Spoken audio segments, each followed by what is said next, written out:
एक समय की बात है कि एक गांव हुआ करता था। वह गांव बहुत ही पुराना होने के साथ साथ बहुत ही खुशहाल था। गांव के पास ही एक नदी बहा करती थी। गांव में बच्चे खेलते रहते थे, स्कूल जाते थे। गांव में दो पुराने बरगद के पेड़ भी थे जो आमने सामने थे। किसान खेतों का काम खत्म करके शाम को खुशी खुशी घर वापस आ जाते थे। किसानों द्वारा बोई गई फसल भी बहुत अच्छी होती थी। बारिश सही समय पर होती थी जिससे गांव में पानी की कमी भी नहीं होती थी। सुबह होने पर चिड़िया और पक्षी चहचहाते थे। बच्चों के खेलने की रौनक के साथ शाम खत्म हो जाती थी। गांव में सभी बहुत खुश थे। उस गांव से कुछ ही दूरी पर गांव से भी पुराना एक जंगल था। जंगल में बहुत से पशु पक्षी रहा करते थे जो बहुत ही खुश थे। सभी पशु पक्षी आपस में मिलजुल कर रहते थे, बातें करते और गाना भी गाते थे। लेकिन एक समय ऐसा आया कि बाजार में लकड़ी से बने सामानों की मांग बढ़ गई, जिस कारण शहर के लोग जंगल आकर धीरे धीरे सभी पेड़ों को काटने लगे।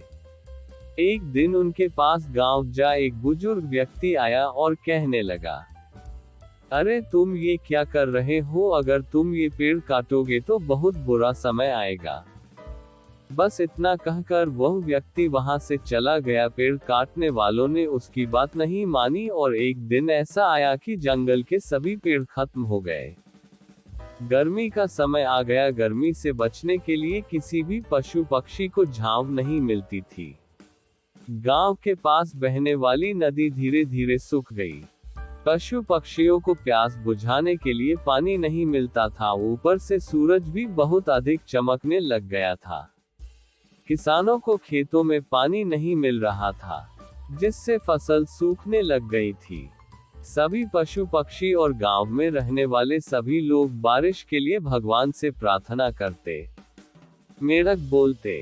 इधर से दूसरे मेढक बोलने लगे, हे भगवान, हमें बहुत प्यास लग रही है और गर्मी सहन नहीं होती, कृपया बारिश गिरा दो। बारिश, बारिश, बारिश। सभी पशु पक्षी चहचहाते हुए बोलते, हे भगवान, बारिश, बारिश, बारिश। उस बुजुर्ग व्यक्ति की बात बिल्कुल सही हो रही थी। गांव में जो दो पेड़ थे वो आपस में बोलते, अगर बारिश नहीं हुई तो हम सूख जाएंगे। वह भगवान से प्रार्थना करते हैं, भगवान बारिश डाल दो।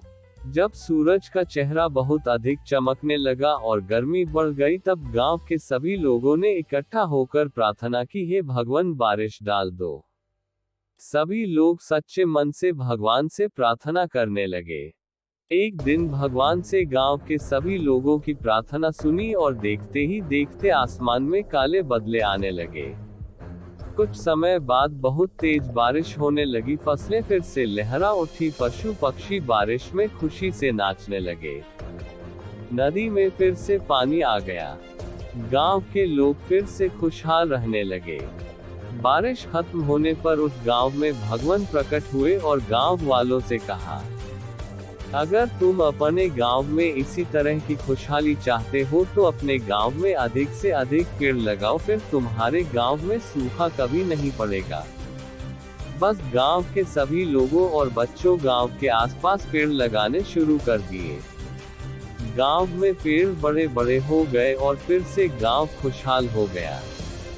कहानी की शिक्षा। इस कहानी से हमें ये शिक्षा मिलती है कि हमें पेड़ नहीं काटने चाहिए। अपने घर और गांव के आसपास अधिक से अधिक पेड़ लगाने चाहिए।